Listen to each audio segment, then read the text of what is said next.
My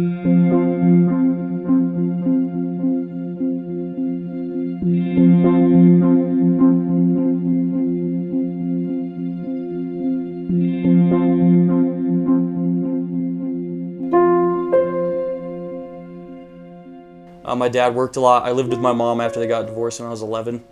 So, and she drank a lot. I mean, don't get me wrong, my parents are great. I love them both. I wouldn't be where I am without them. And, but yeah, my mom was gone frequently, just on binges and partying, so I kind of just got to do whatever I wanted. I thought it was great at the time.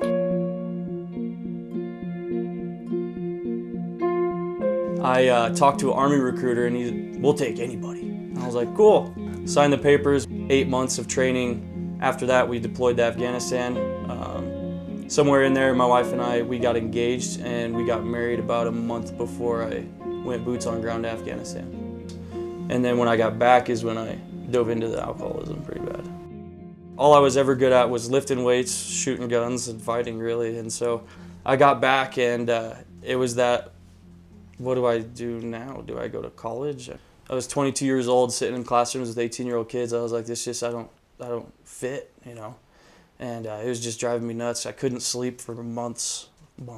And just, when I would sleep, it was nightmares every time. One day, you know, I waited until about the middle of the day to start drinking, and I could see the sadness on my wife's face. And she was always so upbeat and positive, but I could just see the pain, and I was like, this is my fault.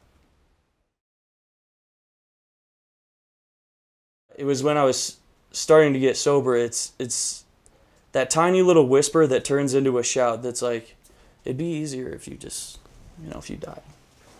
And then it starts off as that.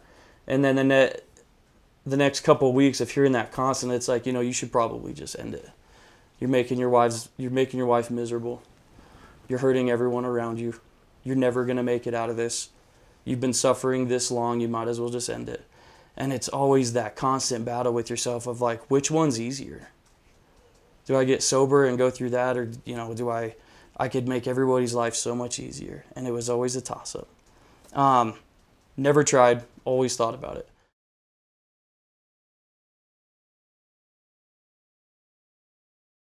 And so I called my mom and I said, okay, I need help, what do I do?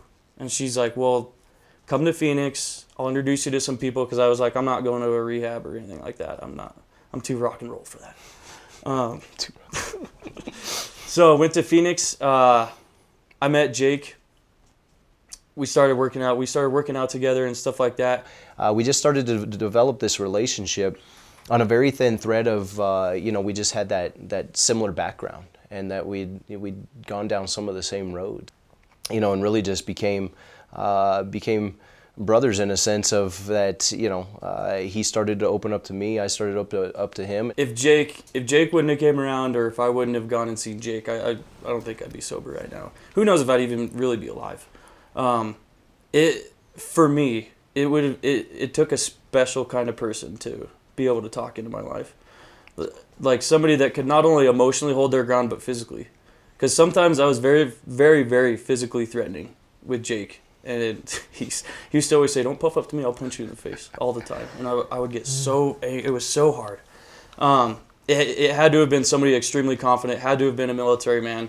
It had to have been somebody that had gone through alcoholism like I was going through. He had to be relatable. He had to be able to say, I know what you're going through. And I had to be able to believe him. Oh man, just take the armor off. Nobody's stopping you but you.